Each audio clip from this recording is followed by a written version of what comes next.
Assalamualaikum warahmatullahi wabarakatuh. Saya Hairuni Sanurafifa dari Fakultas Kedokteran dari Prodi Kedokteran Gigi dengan NIM 23100260057. Baik, hari ini saya akan menjelaskan tentang ejaan bahasa Indonesia dalam penulisan ilmiah. Jadi, apa sih ejaan itu? Jadi untuk hakikat ejaan merupakan suatu aturan yang mengatur suatu tulisan, baik dalam penggunaan huruf, tanda baca, penulisan kosakata, dan bentukan kata, penulisan unsur serapan, afiksasi, dan kosakata asing. Nah, lalu ejaan merupakan suatu perlambangan fonem dengan menggunakan huruf. Dalam sistem bahasa ditetapkan mengenai perlambangan suatu fonem. Lambang tersebut disebut dengan huruf. Lalu terdapat juga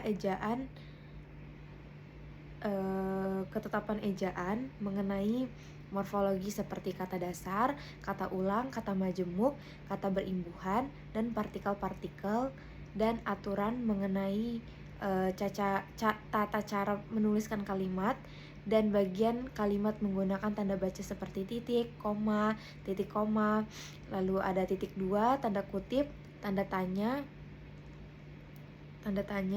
dan tanda seru.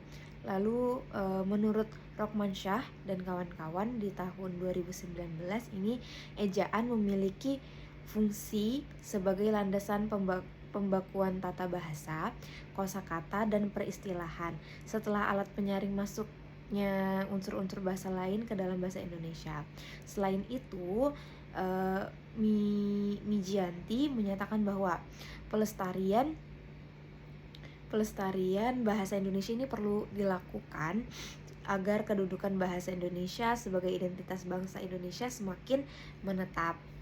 Lalu hal tersebut dapat dilakukan dengan menjaga keaslian bahasa Indonesia tersebut melalui penulisan, melalui penulisan buku pedoman yang membahas tentang kebakuan ejaan. Lalu ada sejarah dari ejaan. Sejarah ejaan itu berasal dari perkembangan yang telah dijelaskan secara singkat oleh Badan Pengembang dan Pembinaan Bahasa dalam Prakata yang ditulis melalui Pedoman Umum Ejaan Bahasa Indonesia tahun 2016. Jadi ditinjau dari sejarah penyusunannya, sejak Peraturan Ejaan Bahasa Melayu dengan huruf Latin ditetapkan pada tahun 1901. Berdasarkan rancangan C.H.A. van Ophuijsen dengan bantuan Engku Nawawi, gelar Sultan Mamur, dan Muhammad Thoib Sultan Ibrahim, telah dilakukan penyempurnaan ejaan dalam berbagai nama dan bentuk. Lalu pada tahun 1938 pada Kongres Bahasa Indonesia yang pertama di Solo, disarankan agar ejaan bahasa Indonesia ini lebih banyak diinternasionalkan. Lalu pada tahun 1947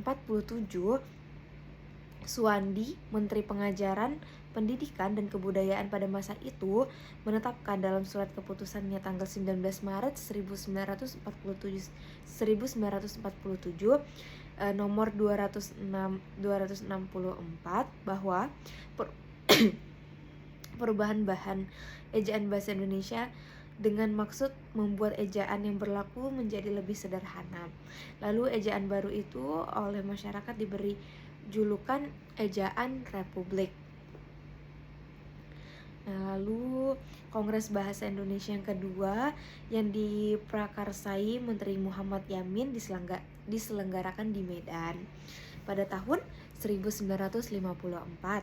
Lalu Kongres itu mengambil keputusan supaya ada badan yang menyusun peraturan ejaan yang praktis bagi bahasa Indonesia. Lalu selanjutnya untuk pengembangan bahasa, menyusun program pembakuan bahasa Indonesia secara menyeluruh. Di dalam hubungan ini, Departemen Pendidikan dan Kebudayaan yang disahkan oleh Menteri Pendidikan dan Kebudayaan Sarino Mangun Pranoto sejak tahun 1966 dalam surat keputusannya tanggal 19 September 1967 nomor 1967 menyusun konsep yang ditanggapi dan dikaji oleh kalangan luas di seluruh tanah air selama beberapa tahun. Lalu terdapat perbedaan antara EYD dan EB. Menurut Karyati tahun 2016 banyak sekali terjadi perubahan antara EYD dan EBI.